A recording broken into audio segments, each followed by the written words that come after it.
Friend, स्वागत है आपका अपने चैनल लास्ट क्लास में। आज की इस वीडियो में जीव विज्ञान के काफी महत्वपूर्ण पाठ आनुवंशिकता एवं जैव विकास के सभी महत्वपूर्ण ऑब्जेक्टिव प्रश्न हम आपको बताएंगे। जितना भी हम आपको ऑब्जेक्टिव प्रश्न बताएंगे वो आपके बोर्ड परीक्षा के लिए काफी महत्वपूर्ण रहेगा। तो एक भी प्रश्न प्लीज आप लोग स्किप मत कीजिएगा, वीडियो को प्लीज आप लोग शुरू से लेके अंत तक देखिएगा। और इसमें से जो भी प्रश्न आपको याद ना हो तो प्लीज आप लोग उसे नोटबुक पे लिख के जरूर याद कर लीजिएगा। चैनल को अभी तक आप सब्सक्राइब नहीं किए हैं तो चैनल को सब्सक्राइब कर लीजिएगा। और सब्सक्राइब करने के बाद एक बेल आइकन आता है तो बेल आइकन को भी दबा के ऑल पे कर लीजिएगा, ताकि जब भी लाइव क्लास हो तो आपके पास नोटिफिकेशन पहुंचता रहे। और जितना भी हम आपको ऑब्जेक्टिव प्रश्न बताएंगे वो एनसीईआरटी पैटर्न के आधार पर ही बताएंगे। तो वीडियो को प्लीज आप लोग शुरू से लेके अंत तक जरूर देखिएगा। आइए शुरू करते हैं पहले नंबर प्रश्न से। पहला नंबर प्रश्न है कि अनुवांशिकी के पिता किसे कहते हैं। काफी महत्वपूर्ण प्रश्न है ये आपके बोर्ड परीक्षा के लिए कि अनुवांशिकी के पिता किसे कहते हैं। ए ऑप्शन है डार्विन को, बी ऑप्शन है हैरोल्ड को, सी ऑप्शन है मेंडल को, डी ऑप्शन है न्यूटन को। यहाँ पे आपको बताना है कि अनुवांशिकी के पिता किसे कहते हैं। तो अनुवांशिकी के पिता मेंडल को कहते हैं, इसे आपको याद रखना है। यानी यहाँ पे सी ऑप्शन बिल्कुल ही सही हो जाएगा। आइए देखते हैं अगला प्रश्न। दो नंबर प्रश्न है कि मेंडल ने अपने प्रयोगों के लिए किस पौधे का चयन किया। काफी महत्वपूर्ण प्रश्न है ये भी, और ये भी प्रश्न बोर्ड परीक्षा में बार बार पूछा जाता है कि मेंडल ने अपने प्रयोगों के लिए किस पौधे का चयन किया। ए ऑप्शन है साधारण मटर का, बी ऑप्शन है गुलाब का, सी ऑप्शन है गेहूं का, डी ऑप्शन है चना का। तो यहाँ पे आपको बताना है कि मेंडल ने अपने प्रयोगों के लिए किस पौधे का चयन किया। तो साधारण मटर का चयन किया, इसे आपको याद रखना है। यानी यहाँ पे ए ऑप्शन बिल्कुल ही सही हो जाएगा। आइए देखते हैं अगला प्रश्न। तीन नंबर प्रश्न है कि मेंडल ने अपने प्रयोगों के लिए कितने विकल्पी लक्षणों का अध्ययन किया। यह भी काफी महत्वपूर्ण प्रश्न है आपके बोर्ड परीक्षा के लिए कि मेंडल ने अपने प्रयोगों के लिए कितने विकल्पी लक्षणों का अध्ययन किया। ए ऑप्शन है 3, बी ऑप्शन है 7, सी ऑप्शन है 5, डी ऑप्शन है 6। तो यहाँ पे आपको बताना है कि मेंडल ने अपने प्रयोगों के लिए कितने विकल्पी लक्षणों का अध्ययन किया। तो 7 विकल्पी लक्षणों का अध्ययन किया, इसे आपको याद रखना है। यानी यहाँ पे बी ऑप्शन बिल्कुल ही सही हो जाएगा। आइए देखते हैं अगला प्रश्न। 5 नंबर प्रश्न है कि निम्न में से कौन बौने पौधे को दर्शाता है। इसमें से आपको बताना है कि कौन बौने पौधे को दर्शाता है। ए ऑप्शन है बड़ा टी छोटा टी, बी ऑप्शन है दोनों छोटा टी, सी ऑप्शन है छोटा टी बड़ा टी, डी ऑप्शन है दोनों बड़ा टी। तो यहाँ पे आपको बताना है कि निम्न में से कौन बौने पौधे को दर्शाता है। तो दोनों छोटा टी बौने पौधे को दर्शाता है, इसे आपको याद रखना है। यानी यहाँ पे बी ऑप्शन बिल्कुल ही सही हो जाएगा। आइए देखते हैं अगला प्रश्न। 5 नंबर प्रश्न है कि निम्न में से कौन सभी जीवों में वंशानुगत गुणों को पीढ़ी दर पीढ़ी संचरित करता है। ये भी काफी महत्वपूर्ण प्रश्न है आपके बोर्ड परीक्षा के लिए। यहाँ पे आपको बताना है कि निम्न में से कौन सभी जीवों में वंशानुगत गुणों को पीढ़ी दर पीढ़ी संचरित करता है। ए ऑप्शन है लिंग गुणसूत्र, बी ऑप्शन है ऑटोसोम, सी ऑप्शन है जीन, डी ऑप्शन है न्यूक्लियर। तो यहाँ पे आपको बताना है कि निम्न में से कौन सभी जीवों में वंशानुगत गुणों को पीढ़ी दर पीढ़ी संचरित करता है। तो जीन करता है, इसे आपको याद रखना है। यानी यहाँ पे सी ऑप्शन बिल्कुल ही सही हो जाएगा। काफी महत्वपूर्ण प्रश्न है, तो एक भी प्रश्न प्लीज आप लोग स्किप मत कीजिएगा, वीडियो को प्लीज आप लोग शुरू से लेके अंत तक देखिएगा। और इसमें से जो भी प्रश्न आपको याद ना हो तो प्लीज आप लोग उसे नोटबुक पे लिख के जरूर याद कर लीजिएगा। आइए देखते हैं अगला प्रश्न। 6 नंबर प्रश्न है कि जीन शब्द का प्रस्तावना किसने किया था। काफी महत्वपूर्ण प्रश्न है 6 नंबर भी। यहाँ पे आपको बताना है कि जीन शब्द का प्रस्तावना किसने किया था। ए ऑप्शन है वाटसन ने, बी ऑप्शन है मेंडल ने, सी ऑप्शन है न्यूटन ने, डी ऑप्शन है जोहानसन ने। तो यहाँ पे आपको बताना है कि जीन शब्द का प्रस्तावना किसने किया था। तो जोहानसन ने किया था, इसे आपको याद रखना है। यानी यहाँ पे डी ऑप्शन बिल्कुल ही सही हो जाएगा। आइए देखते हैं अगला प्रश्न। 7 नंबर प्रश्न है कि मनुष्यों में गुणसूत्र कितने जोड़ी पाई जाती है। काफी महत्वपूर्ण प्रश्न है ये आपके बोर्ड परीक्षा के लिए, और ये प्रश्न बोर्ड परीक्षा में बार बार पूछा जाता है कि मनुष्यों में गुणसूत्र कितने जोड़ी पाई जाती है। ए ऑप्शन है 21 जोड़ी, बी ऑप्शन है 22 जोड़ी, सी ऑप्शन है 23 जोड़ी, डी ऑप्शन है 24 जोड़ी। तो यहाँ पे आपको बताना है कि मनुष्यों में गुणसूत्र कितने जोड़ी पाई जाती है। तो मनुष्यों में गुणसूत्र 23 जोड़ी पाई जाती है, इसे आपको याद रखना है, यानी यहाँ पे सी ऑप्शन बिल्कुल ही सही हो जाएगा। आइए देखते हैं अगला प्रश्न 8 नंबर प्रश्न काफी महत्वपूर्ण है कि मनुष्यों में गुणसूत्रों की संख्या कितनी होती है। काफी महत्वपूर्ण प्रश्न है, यहाँ पे आपको बताना है कि मनुष्यों में गुणसूत्रों की संख्या कितनी होती है। ए ऑप्शन है 46, बी ऑप्शन है 23, सी ऑप्शन है 21, डी ऑप्शन है 20। तो यहाँ पे आपको बताना है कि मनुष्यों में गुणसूत्रों की संख्या कितनी होती है। तो मनुष्यों में गुणसूत्रों की संख्या 46 होती है, इसे आपको याद रखना है, यानी यहाँ पे ए ऑप्शन बिल्कुल ही सही हो जाएगा। अगर यही प्रश्न जोड़ी में पूछता कि मनुष्यों में कितने जोड़ी गुणसूत्र पाए जाते हैं, तो मनुष्यों में 23 जोड़ी गुणसूत्र पाए जाते हैं, तो ये भी साथ में आपको याद रखना है। आइए देखते हैं अगला प्रश्न 9 नंबर प्रश्न है कि मनुष्यों के 22वें जोड़ी क्रोमोसोम को क्या कहते हैं। यह भी काफी महत्वपूर्ण प्रश्न है आपके बोर्ड परीक्षा के लिए कि मनुष्यों के 22वें जोड़ी क्रोमोसोम को क्या कहते हैं। ए ऑप्शन है ऑटोसोम, बी ऑप्शन है लिंक क्रोमोसोम, सी ऑप्शन है एक्स क्रोमोसोम, डी ऑप्शन है वाई क्रोमोसोम। तो यहाँ पे आपको बताना है कि मनुष्यों के 22वें जोड़ी क्रोमोसोम को क्या कहते हैं। तो ऑटोसोम कहते हैं, इसे आपको याद रखना है, यानी यहाँ पे ए ऑप्शन बिल्कुल ही सही हो जाएगा। आइए देखते हैं अगला प्रश्न 10 नंबर प्रश्न है कि मनुष्यों के 23वें जोड़ी क्रोमोसोम को क्या कहते हैं। काफी महत्वपूर्ण प्रश्न है, यहाँ पे आपको बताना है कि मनुष्य के 23वें जोड़ी क्रोमोसोम को क्या कहते हैं। ए ऑप्शन है ऑटोसोम, बी ऑप्शन है लिंक क्रोमोसोम, सी ऑप्शन है एक्स क्रोमोसोम, डी ऑप्शन है वाई क्रोमोसोम। तो यहाँ पे आपको बताना है कि मनुष्य के 23वें जोड़ी क्रोमोसोम को क्या कहते हैं। तो लिंक क्रोमोसोम कहते हैं, इसे आपको याद रखना है, यानी यहाँ पे बी ऑप्शन बिल्कुल ही सही हो जाएगा। काफी महत्वपूर्ण प्रश्न है, तो एक भी प्रश्न प्लीज आप लोग स्किप मत कीजिएगा, वीडियो को प्लीज आप लोग शुरू से लेके अंत तक देखिएगा, और इसमें से जो भी प्रश्न आपको याद ना हो तो प्लीज आप लोग उसे नोटबुक पे लिख के जरूर याद कर लीजिएगा।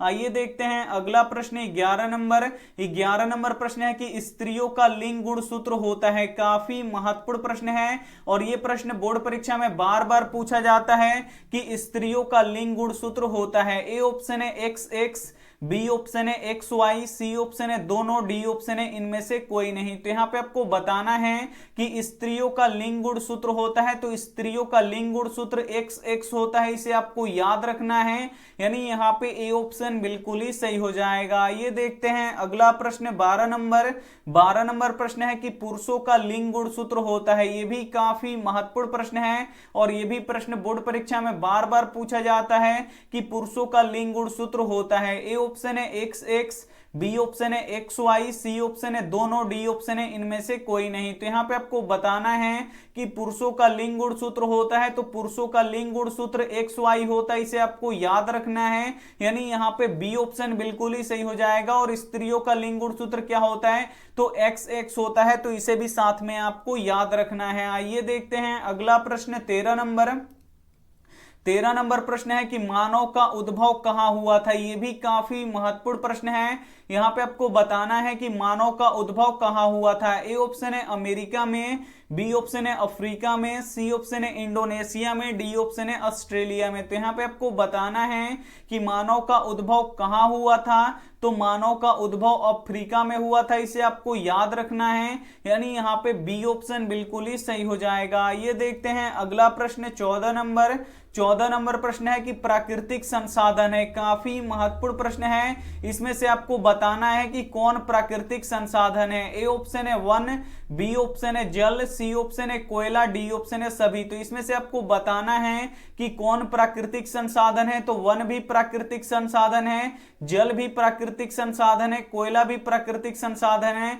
यानी ये सभी क्या है, प्राकृतिक संसाधन है, यानी यहाँ पे डी ऑप्शन बिल्कुल ही सही हो जाएगा। ये देखते हैं अगला प्रश्न 15 नंबर प्रश्न है कि द ओरिजिन ऑफ स्पीसीज नामक पुस्तक किसने लिखा। काफी महत्वपूर्ण प्रश्न है, यहाँ पे आपको बताना है कि द ओरिजिन ऑफ स्पीसीज नामक पुस्तक किसने लिखा। ए ऑप्शन है डार्विन ने, बी ऑप्शन है ओपेरिन ने, सी ऑप्शन है लैमार्क ने, डी ऑप्शन है न्यूटन ने। तो यहां पे आपको बताना है कि the origin of a species पुस्तक किसने लिखा, तो चार्ल्स डार्विन ने लिखा। इसे आपको याद रखना है और यह प्रश्न बोर्ड परीक्षा में बार बार पूछा जाता है, तो इसे आपको याद रखना है। यानी यहां पे ए ऑप्शन बिल्कुल ही सही हो जाएगा। The origin of a species नामक पुस्तक किसने लिखा, तो डार्विन ने लिखा। यानी यहां पे ए ऑप्शन बिल्कुल ही सही हो जाएगा। ये देखते हैं अगला प्रश्न 16 नंबर प्रश्न है कि प्राकृतिक चुनाव द्वारा प्राणियों का विकास किसका सिद्धांत है। काफी महत्वपूर्ण प्रश्न है। यहां पे आपको बताना है कि प्राकृतिक चुनाव द्वारा प्राणियों का विकास किसका सिद्धांत है।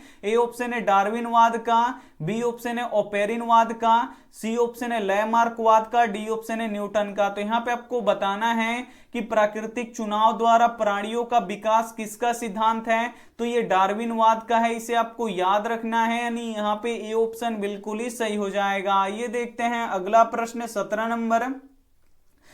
नंबर प्रश्न है कि जीवों के उत्पत्ति से पहले पृथ्वी पर निम्न में से क्या नहीं था। काफी महत्वपूर्ण प्रश्न है। यहां पे आपको बताना है कि जीवों से उत्पत्ति से पहले पृथ्वी पर निम्नलिखित में से क्या नहीं था। ए ऑप्शन है CO2, बी ऑप्शन है O2, सी ऑप्शन है NO2, डी ऑप्शन है ये सभी। तो यहां पे आपको बताना है कि जीवों की उत्पत्ति से पहले पृथ्वी पर निम्न में से क्या नहीं था। तो यहां पे देखिए कार्बन डाइऑक्साइड भी नहीं था, ऑक्सीजन भी नहीं था और नाइट्रोजन गैस भी नहीं था। यानी ये सभी नहीं था। इसे आपको याद रखना है।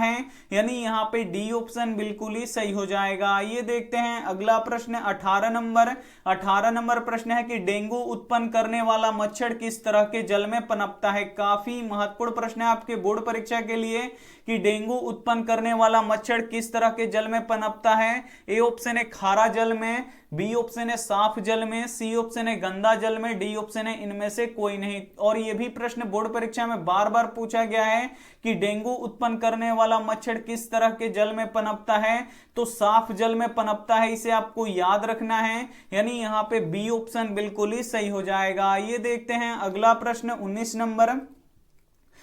नंबर प्रश्न है कि जीवों में वंशानुगत गुणों का निर्धारण कौन करता है। यह भी काफी महत्वपूर्ण प्रश्न है आपके बोर्ड परीक्षा के लिए कि जीवों में वंशानुगत गुणों का निर्धारण कौन करता है। ए ऑप्शन है जीन, बी ऑप्शन है क्रोमोसोम, सी ऑप्शन है DNA, डी ऑप्शन है इनमें से कोई नहीं। तो यहां पे आपको बताना है कि जीवों में वंशानुगत गुणों का निर्धारक कौन है, तो जीन है। इसे आपको याद रखना है। यानी यहां पे ए ऑप्शन बिल्कुल ही सही हो जाएगा। ये देखते हैं अगला प्रश्न 20 नंबर प्रश्न है कि कौन सा रक्त समूह सबसे रक्त ले सकता है। काफी महत्वपूर्ण प्रश्न है और यह प्रश्न बोर्ड परीक्षा में बार बार पूछा जाता है कि कौन सा रक्त समूह सबसे रक्त ले सकता है। ए ऑप्शन है ए, बी ऑप्शन है बी, सी ऑप्शन है ओ, डी ऑप्शन है ए बी। यहां पे आपको बताना है कि कौन सा रक्त समूह सबसे रक्त ले सकता है, तो ए बी रक्त समूह सबसे रक्त ले सकता है। इसे आपको याद रखना है। यानी यहां पे डी ऑप्शन बिल्कुल ही सही हो जाएगा। ये देखते हैं अगला प्रश्न 21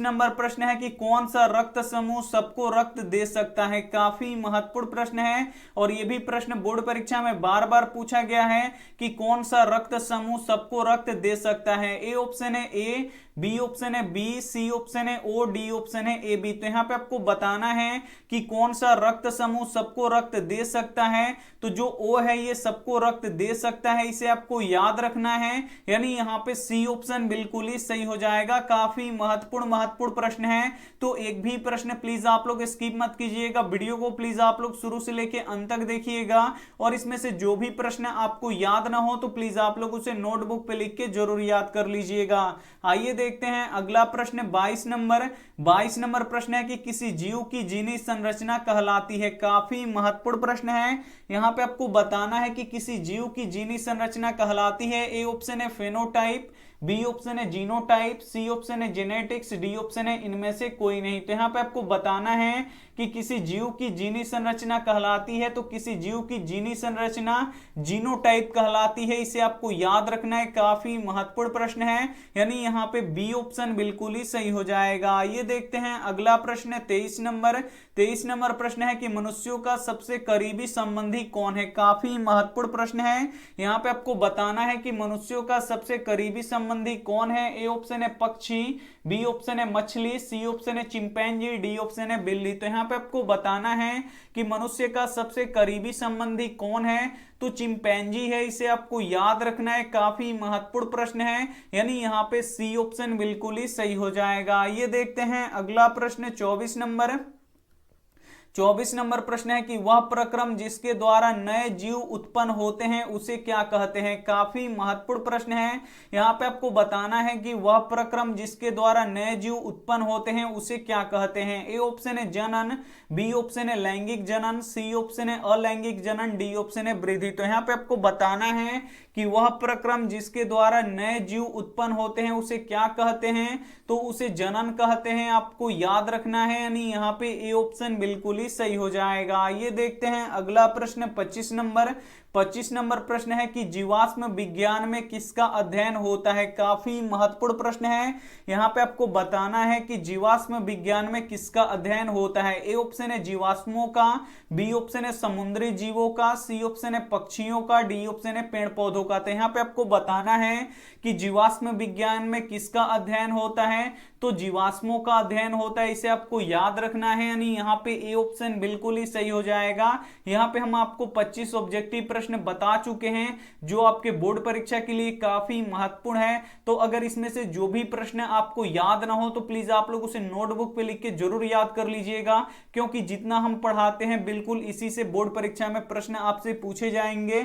और ये रहा आपके लिए होमवर्क प्रश्न, इसका जवाब आपको कमेंट बॉक्स में देना है कि द्विखंडन होता है। आपको बताना है कि द्विखंडन किसमें होता है। ए ऑप्शन है अमीबा में, बी ऑप्शन है पैरामीशियम में, सी ऑप्शन है केंचुआ में, डी ऑप्शन है मछली में। तो जो भी ऑप्शन आपको सही लगे वो आप हमें क्या कर दीजिएगा, कमेंट कर दीजिएगा। वीडियो को लाइक नहीं किए तो प्लीज आप लोग वीडियो को लाइक कीजिएगा, अपने दोस्तों के पास इस वीडियो को जरूर शेयर कीजिएगा। चैनल को सब्सक्राइब नहीं किए तो चैनल को सब्सक्राइब करके साथ में बेल आइकन को ऑल पे दबा लीजिएगा।